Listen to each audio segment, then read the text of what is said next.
It started with a gunshot. Not just one, but 6, one after another. The screams never came. No neighbors heard cries for help. No one in the house fought back. By the time the sun rose over 112 Ocean Avenue, Amityville, the DeFeo family was gone, murdered in their beds as they slept. And the only person left standing, their eldest son, the one who claimed to have found the bodies, the one who would later say, "The devil made me do it." Amityville, New York, wasn't a place where things like this happened. A quiet, affluent town on Long Island's South Shore, it was a community of white picket fences, Sunday church services, and neighbors who greeted each other with a friendly nod. But 112 Ocean Avenue had always been different. The house stood like a sentinel along the canal, 3 stories tall, with distinctive quarter-moon windows staring out like unblinking eyes. Even before the murders, there were whispers. People said the land was cursed, that a Shinnecock Indian burial ground lay beneath it. Others told a man named John Ketchum, a suspected witch who had fled Salem and practiced dark rituals on the property. Of course, these were just stories. Or at least, that's what the people of Amityville told themselves. Until the morning of November 13th, 1974. It was just past 6:30 a.m. when a frantic Ronald DeFeo Jr. stormed into a local bar, breathless and wild-eyed. "You gotta help me," he gasped. "My family's been shot." A group of men followed him back to 112 Ocean Avenue. Inside, they found a massacre. Ronald DeFeo Sr., 43, shot twice in the back. Louise DeFeo, 42, shot twice in the chest. Dawn DeFeo, 18, shot in the head. Allison DeFeo, 13, a bullet between her eyes. Mark DeFeo, 12, shot in the back. John DeFeo, 9, shot in the back. Every victim lay face down in their beds. None of them had moved. No defensive wounds. No signs of struggle. It was as if they had slept through the entire attack. At first, Butch claimed he had come home late the night before, found the bodies, and ran for help. But the police weren't convinced. For one, the timeline didn't add up. And then there was his behavior. He was too calm, too detached. It didn't take long for investigators to break him. After hours of interrogation, Butch finally snapped. "It all started so fast," he muttered. "Once I started, I just couldn't stop." He had killed them all. But that wasn't the most chilling part, because when asked why, he hesitated.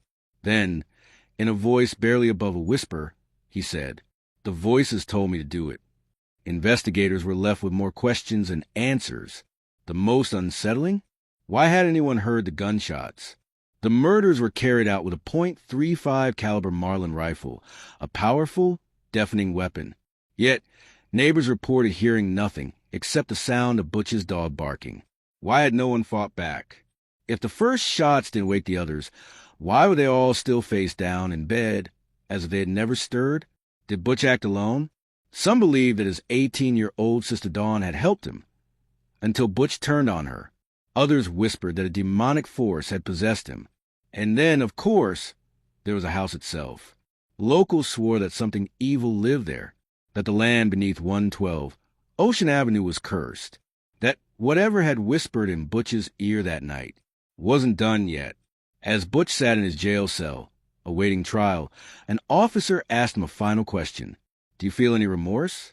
Butch's lips curled into a slow, eerie smile. "You don't understand," he whispered. "It wasn't me."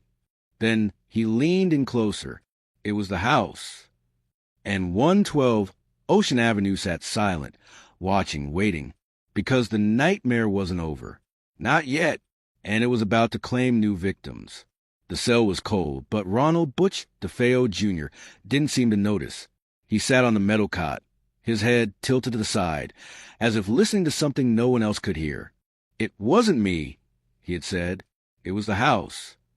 The officers who heard him laughed it off, chalking it up to an insanity defense. But one detective, Frank O'Neill, couldn't shake a feeling of unease, because he had been inside 112 Ocean Avenue that morning. And there was something about that house, something that still lingered, even after the bodies were gone. Something watching. The official version of the crime was straightforward. Butch had used a .35 caliber Marlin rifle to execute his entire family. The attack happened around 3:15 a.m. Every victim was found face down in their beds, as if they had never heard a thing. He acted alone. But the deeper investigators looked, the more things didn't make sense. For starters, the noise. The DeFeo home wasn't isolated. Neighbors lived just yards away. That rifle should have woken the entire neighborhood. Yet no one had heard gunshots. Only the family dog, barking uncontrollably. Then there was the position of the bodies. A theory emerged. Butch had drugged his family to keep them from waking. But toxicology reports came back clean. No sedatives. No drugs. Nothing. Which meant they had been murdered in their sleep without ever waking up. That was impossible. There was another problem. The crime scene was too clean. No blood trails. No signs of struggle. No gunpowder residue on Butch's hands. And then there was the mystery of the second gun. One witness, a childhood friend of Butch's, swore he had seen Dawn DeFeo with a gun just days before the murders. Could she have helped Butch? Had she been his accomplice? Until he turned on her? Detective O'Neill went back to the case files. That's when he noticed something chilling. The bullet that killed Dawn didn't match the others. It was the same caliber, but the markings were different, which meant it didn't come from the Marlin rifle. It came from another gun, a gun that was never found. A week later, O'Neill got an anonymous call. The voice was hoarse, whispering, "You're asking the wrong questions." O'Neill gripped the phone tighter. "Who is this?" The voice ignored him. "You want to know why the neighbors didn't hear the gunshots?" A pause. Because the house didn't let them. Then the line went dead. O'Neill tried tracing the call, but it led nowhere. Still, something about the voice stuck with him, because the man hadn't just sounded scared. He had sounded hunted. As the media frenzy around the case grew, something else was happening. Locals started whispering about strange things happening at 112 Ocean Avenue. Officers assigned to guard the house at night reported unexplained noises, faint whispers, footsteps when no one was inside. One officer claimed he saw a shadowy figure move past the upstairs window, but the house was empty. Even O'Neill, a hardened skeptic, started to wonder. "It wasn't me," Butch had said. "It was the house." One final piece of evidence shattered everything O'Neill thought he knew. He was reviewing crime scene photos when he noticed something disturbing. In the reflection of a mirror in Allison DeFeo's room, there was a blurry figure. It wasn't a detective. It wasn't Butch. It was small, pale, and its eyes were glowing. O'Neill felt a chill creep down his spine, because whatever it was staring right at the camera. 112 Ocean Avenue was sealed off after the murders, but some locals swore they saw a movement inside, a light flickering in the window, a figure watching from the shadows. Then, in December 1975, just over a year later, a new family moved in. Their name was Lutz, and within 28 days, they would run screaming from a house, leaving everything behind. Because whatever had whispered to Butch DeFeo in the dark wasn't finished. Detective Frank O'Neill sat in his car outside 112 Ocean Avenue, gripping the steering wheel so tightly his knuckles turned white. It had been over a year since the DeFeo murders, but something about this house refused to let him go. Now a new family had moved in, the Lutzes, and within 4 weeks they had fled, leaving behind their possessions, their home, their sanity. Something had driven them away, and if O'Neill was right, whatever had whispered to Butch DeFeo that night was still inside. O'Neill wasn't alone. His partner, Detective James Carter, leaned against the hood of the car, watching the house with narrowed eyes. "You really think there's something here?" Carter asked. O'Neill exhaled slowly. "I don't know, but we need to go in." Carter shook his head. "We don't have a warrant." "The Lutz family abandoned the house," O'Neill countered. "No one's coming back for it." Carter hesitated. Then, reluctantly, he followed O'Neill up the driveway. The front door creaked open. The house was silent, but the air inside was wrong, thick, heavy, suffocating. And then from upstairs, a footstep, O'Neill drew his gun. Who's there? Silence. Then suddenly a deafening bang.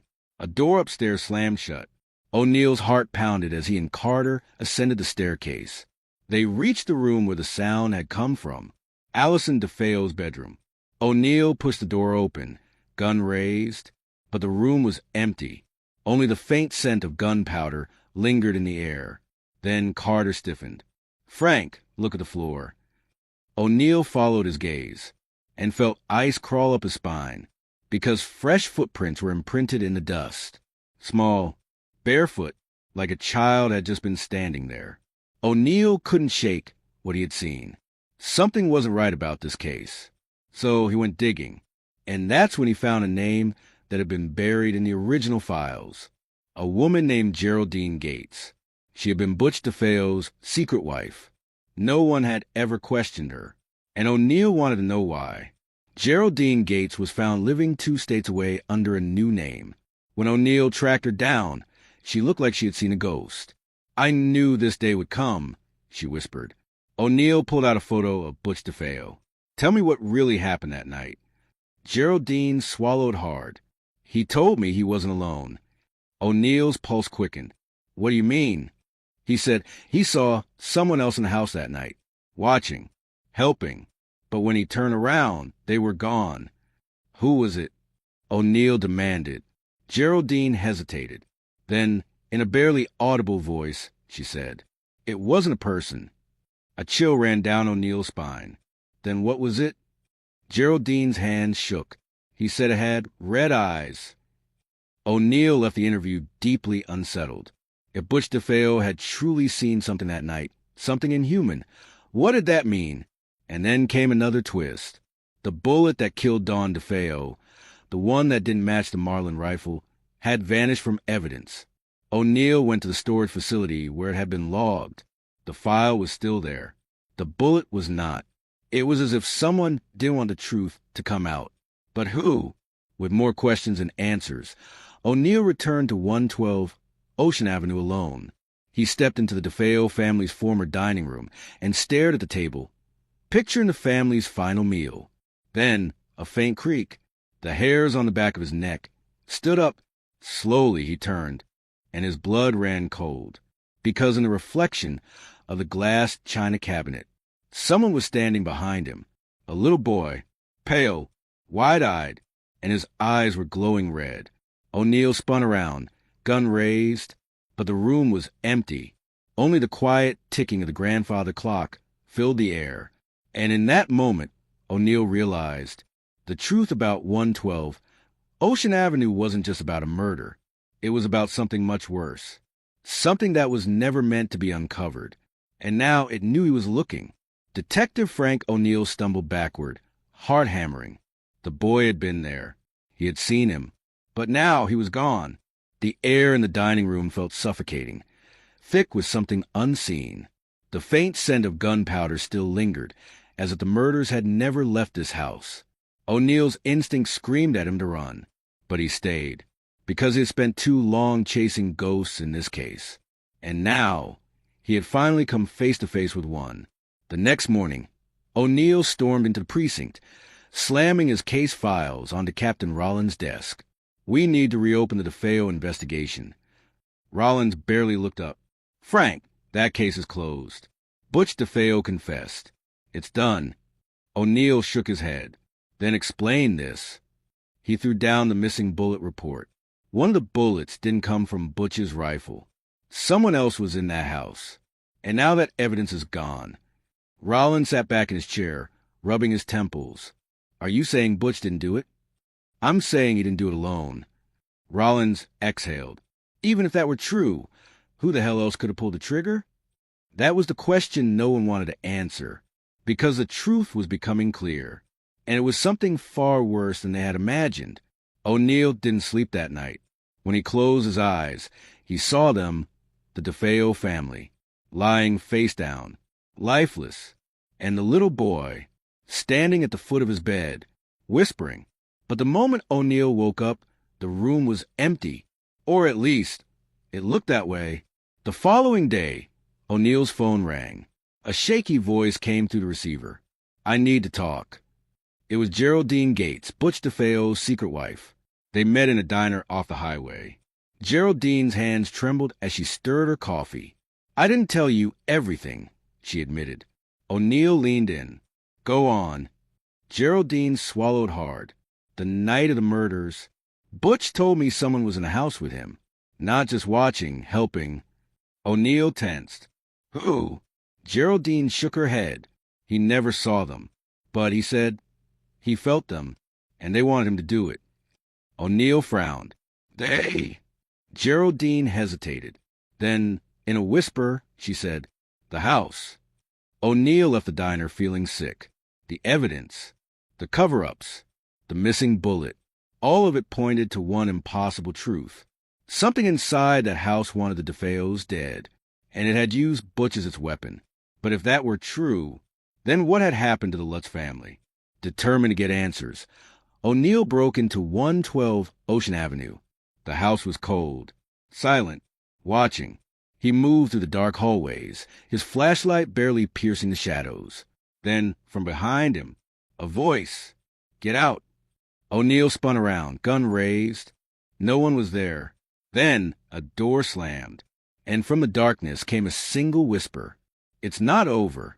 O'Neill backed away, heart pounding. Then, suddenly, he tripped. He hit the ground hard, his flashlight rolling across the floor. And when he looked up, his breath caught in his throat, because the footprints were back, barefoot, small, leading upstairs. And at the top of the stairs, a shadow stood, watching, waiting, and its eyes glowed red. O'Neill scrambled to his feet, bolting for the door. He didn't stop running until he was outside, gasping for air. He turned back once, just once, and in the upstairs window he saw it, the little boy, smiling. O'Neill stumbled back, a horrible realization crashing over him. This wasn't just a haunting. This was a warning, because the house hadn't finished its work, and it wanted more blood. The morning after Detective Frank O'Neill fled 112 Ocean Avenue, he sat in his car, staring blankly at the police station. His hands were still shaking. He had seen something in that house. Something that wasn't supposed to be real. But how could he put that into a report? How could he tell his captain that a ghost, or something worse, was still inside that house, waiting? He had spent his career chasing facts, finding answers. But now, he wasn't sure there were answers to be found. While O'Neill wrestled with the supernatural, the legal system had no such concerns. Butch DeFeo was already behind bars. His trial had been sensational, a media circus that captivated the nation. Prosecutors painted him as a deranged, drug-addicted killer who had slaughtered his entire family in cold blood. The defense, however, had a different story. They claimed Butch had been under the influence of demonic voices. He wasn't guilty, he was possessed. But in the end, the jury didn't buy it. Butch DeFeo was convicted of 6 counts of second-degree murder and sentenced to 6 consecutive life terms. To the world, it was over. Case closed. But O'Neill knew better. After the DeFeo case, 112, Ocean Avenue should have faded into history. Instead, it became something else entirely. A legend, a cursed house that no one could live in. And then came the Lutz family. They had moved in 13 months after the murders and fled 28 days later. Their story was even stranger than DeFeo's. They claimed to have been terrorized by unseen forces, blood oozing from the walls, shadowy figures lurking in doorways, a demonic pig with glowing red eyes watching their children from the windows. And most terrifying of all, George Lutz had begun to change. Much like Butch, he had started hearing voices, dark whispers, urging him to do things, urging him to kill. O'Neill knew he couldn't ignore the Lutz's story, so he started digging. And that's when he found something that stopped him cold. In the original DeFeo autopsy reports, there was a disturbing inconsistency. The 6 victims had all been shot in their beds. None of them had moved. No one had tried to run. No one had even woken up, which was impossible. The Marlin rifle Butch used had no silencer. The gunshot should have shaken the entire house. But somehow no one had stirred. It was as if they had been paralyzed. Or worse, asleep forever before the first shot was fired. Had Butch really done this alone? Or had something else held him down? Determined to find answers, O'Neill returned to the evidence locker and discovered that the missing bullet, the one that didn't match Butch's rifle, had mysteriously reappeared, sitting right in its place, as if it had never been gone. O'Neill stared at it, his heart pounding.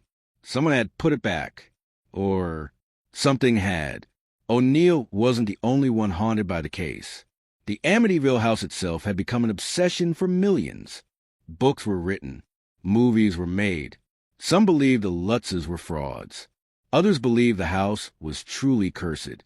But one thing was certain: it wasn't done. Tenants came and went. None stayed for long. And strange things kept happening. Police were called to the house repeatedly over the years. Disturbances, break-ins, reports of lights turning on by themselves. Even long after Butch was locked away, the house seemed alive.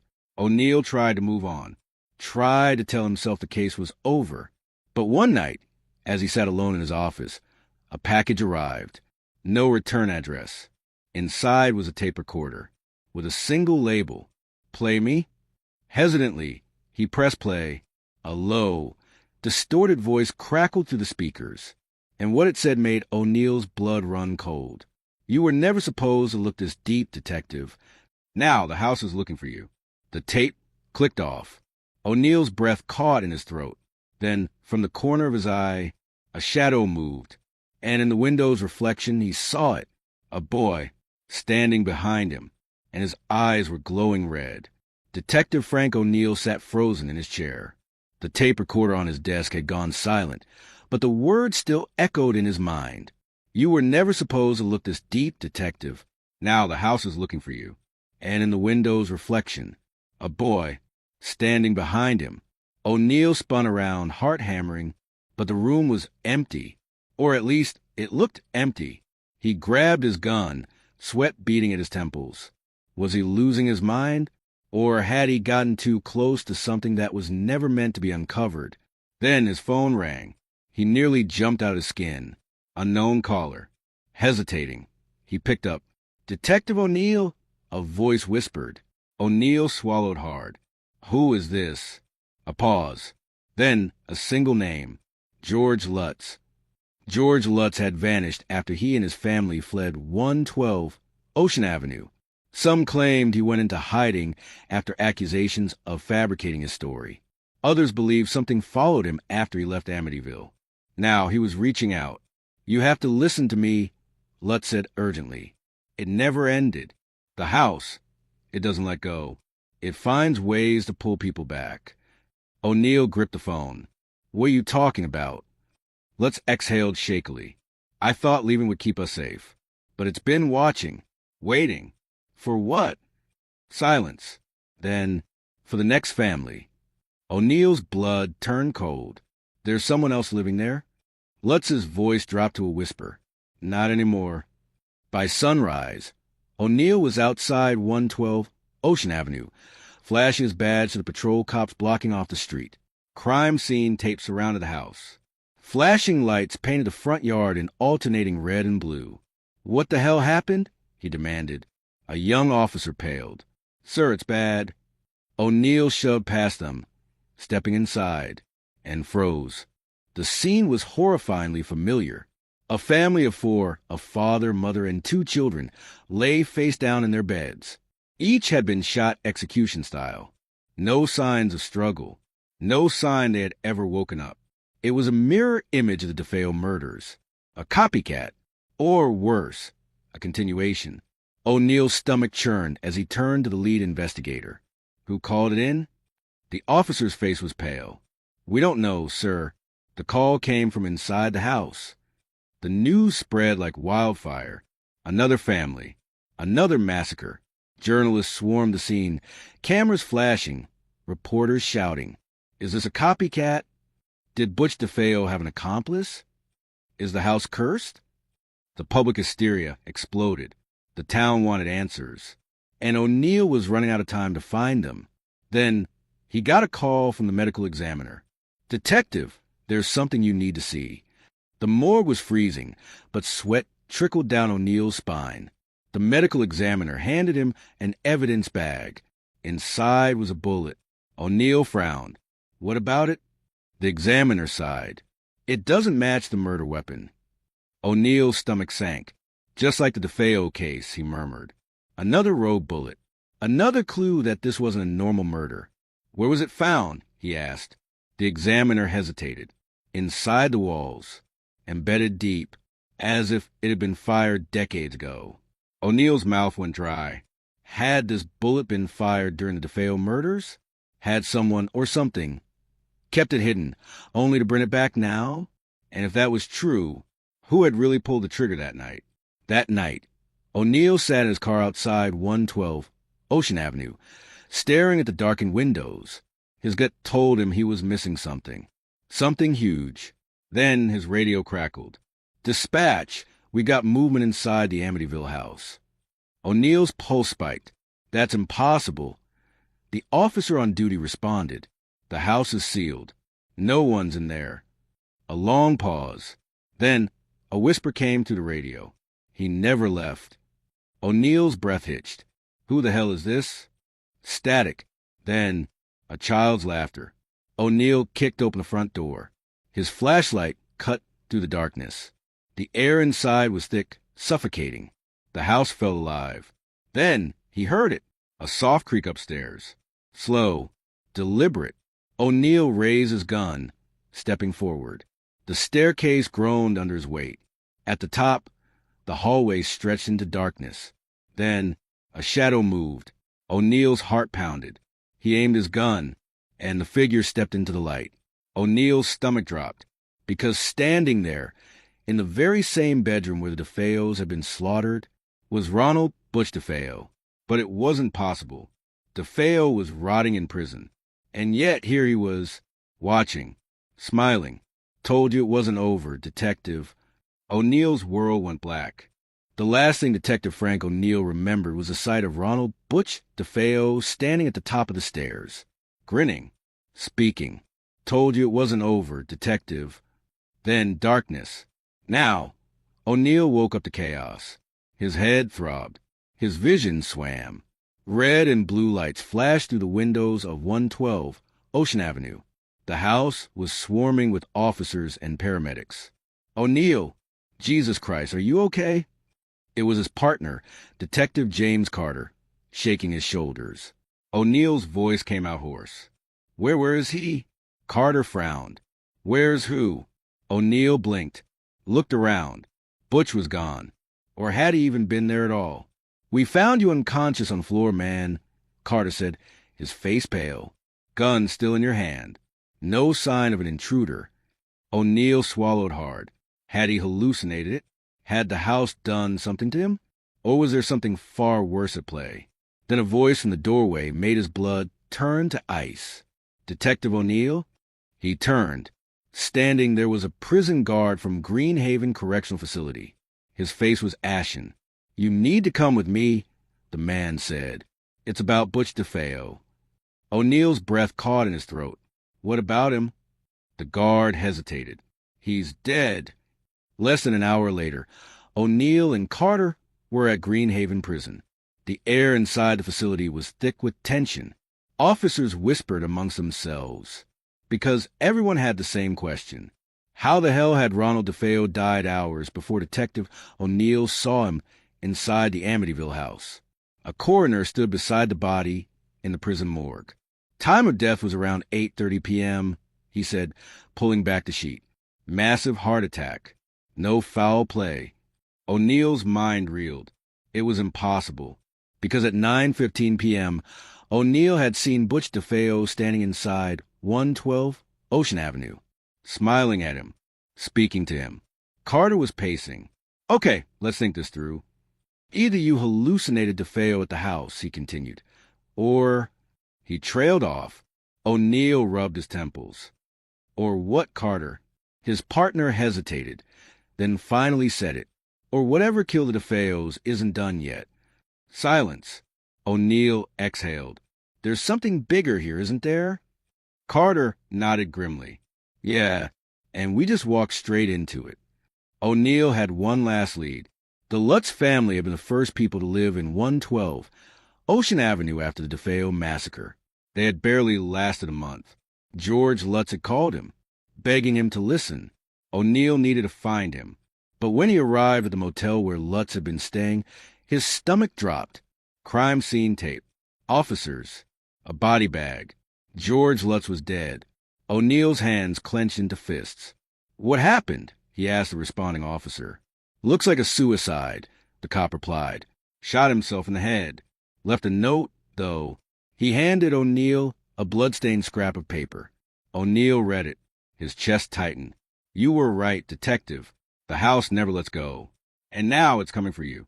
That night, O'Neill and Carter sat in O'Neill's car, parked outside 112 Ocean Avenue. Rain drummed against the windshield. "There's something I don't get," Carter muttered. "Why kill another family in the exact same way as the DeFeos?" O'Neill stared at the house. Maybe the first killings never ended. Carter frowned. "What are you saying?" O'Neill exhaled. "I'm saying there were 2 killers in that house the night the DeFeos died." Carter's jaw tightened. "You think Butch DeFeo didn't act alone?" O'Neill nodded. "Someone else was there, Carter. Someone else pulled the trigger that night." They sat in silence. Then Carter whispered, "And what if they're still here?" O'Neill checked his gun. "We need to go back inside." Carter swallowed. "You sure about that?" O'Neill didn't answer, because he wasn't sure about anything anymore. He just knew one thing. The house wasn't done with them. They stepped out of the car. The front door creaked open before they even touched it. Carter tensed. That's not normal. They stepped inside. The air was thick, suffocating. And then the door slammed shut behind them. A child's whisper echoed through the dark. "Welcome back, detective." O'Neill spun, gun raised. The hall was empty. Then the sound of footsteps upstairs.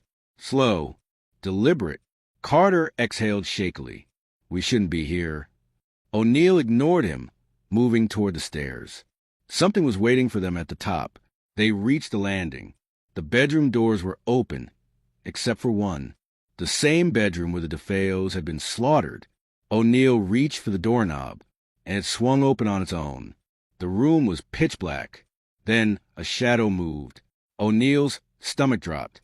A man stepped forward, and O'Neill felt the blood drain from his face, because he recognized him. It wasn't Butch DeFeo. It was someone much worse. And he was still alive. "You should have left us alone, detective," the man whispered. O'Neill raised his gun. "Who the hell are you?" The man smiled. "I was here the night the DeFeos died," he murmured. "I was here when the Lutzes ran." He stepped closer, and O'Neill's breath hitched, because the man's eyes were glowing red. Detective Frank O'Neill's gun felt like dead weight in his hands. The man standing in front of him was not Butch DeFeo. But somehow, O'Neill knew he was looking at the real killer. His skin crawled. "I was here the night the DeFeos died," the man said, his voice almost amused. "And I never left." O'Neill tightened his grip on his gun. "Who are you?" The man tilted his head. Then he smiled.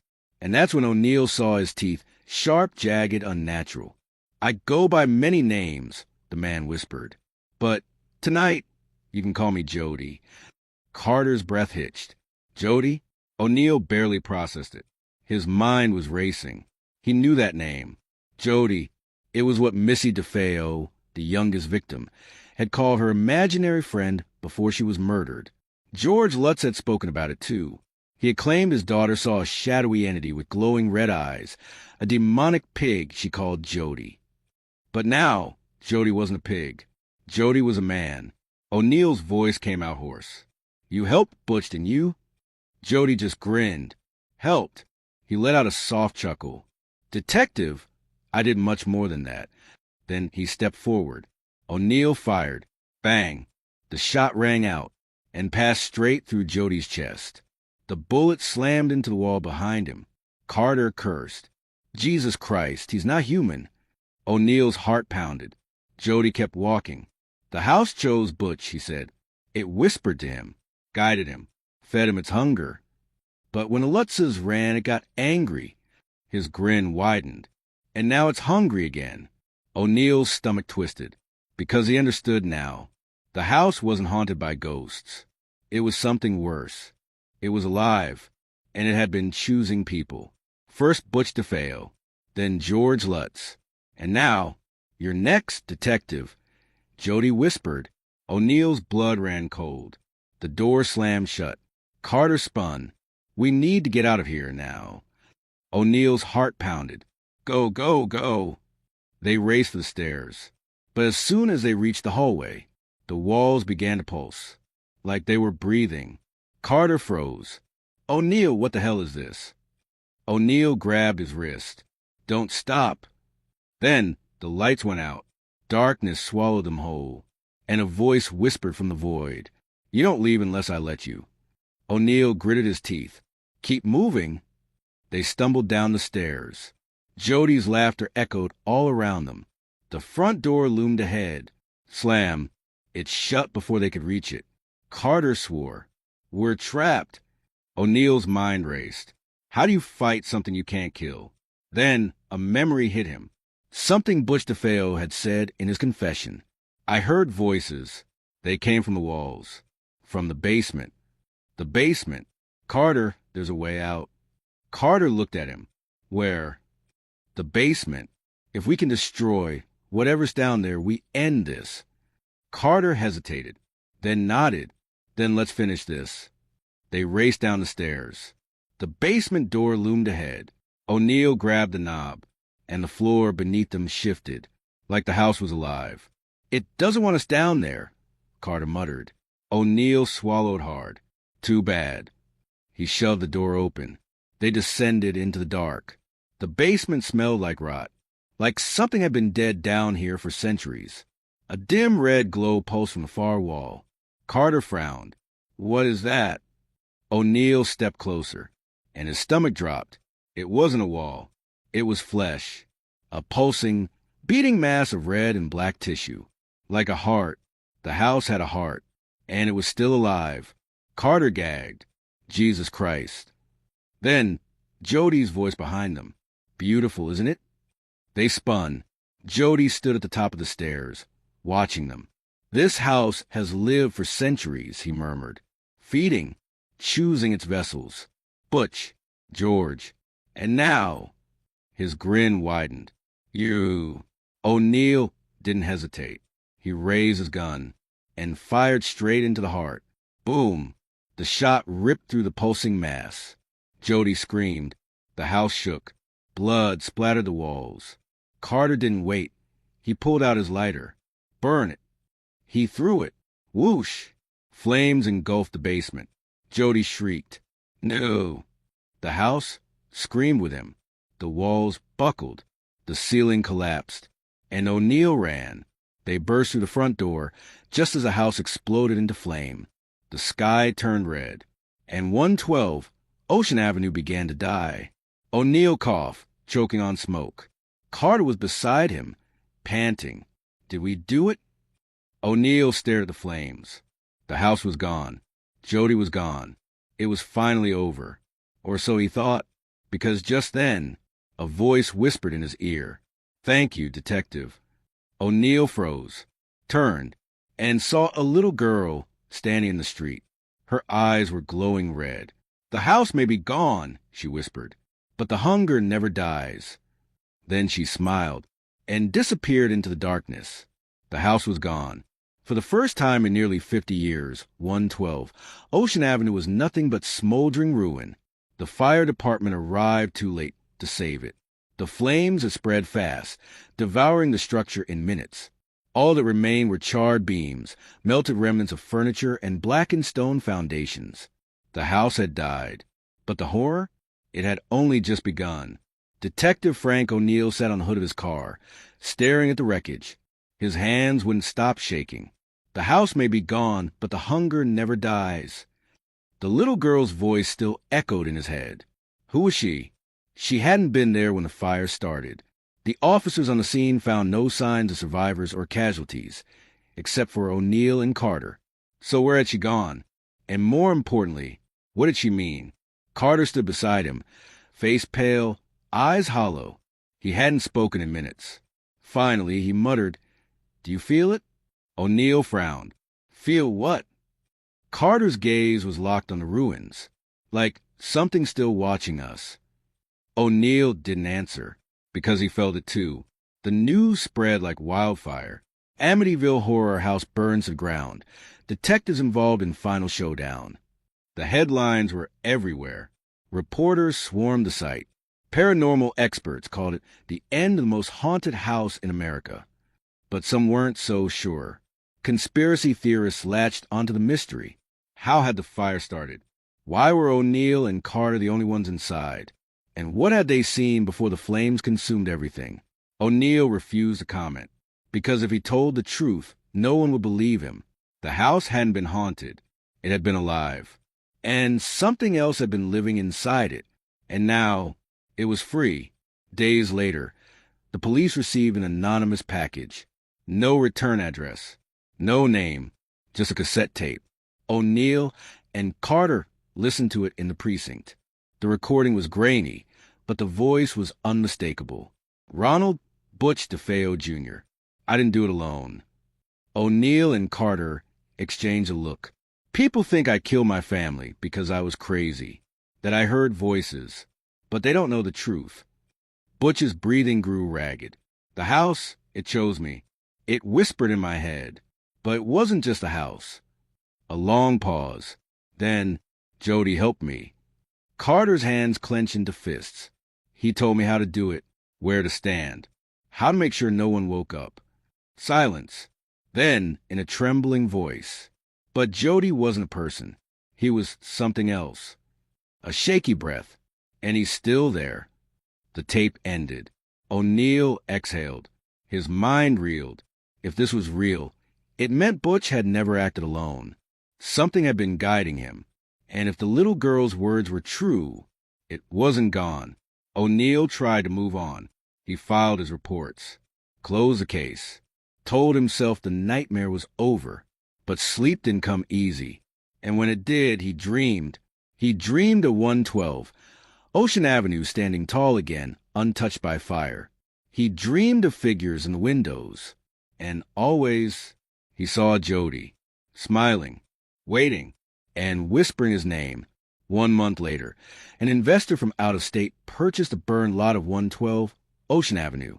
Within weeks, construction began. A new house, a fresh start. And when the first foundation brick was laid, a small girl was seen standing at the edge of the property. She watched the workers, smiled, and whispered, "Welcome home." The Amityville house was gone, burned to the ground, reduced to nothing but ashes and memory. But its story, that would never fade. The events at 112 Ocean Avenue became more than just a crime story. They became legend. Documentaries dissected every angle. Paranormal investigators pored over the remains of the burned-down home. Books and podcasts speculated wildly. Did Butch DeFeo act alone? Was the house truly haunted? Or was it something worse? Who was Jody? And why did the little girl appear in the final moments? Theories ran rampant. Some believed the house had been a gateway, a feeding ground for something beyond human comprehension. Others insisted it was all hysteria, a chain of tragic coincidences and mass delusion. But one detail no one could explain: the voice on the tape.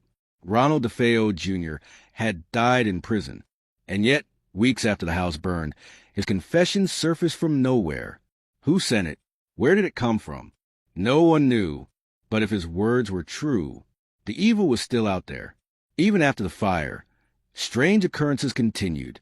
Neighbors reported faint lights flickering in the air above the empty lot. A construction worker vanished during the rebuilding process.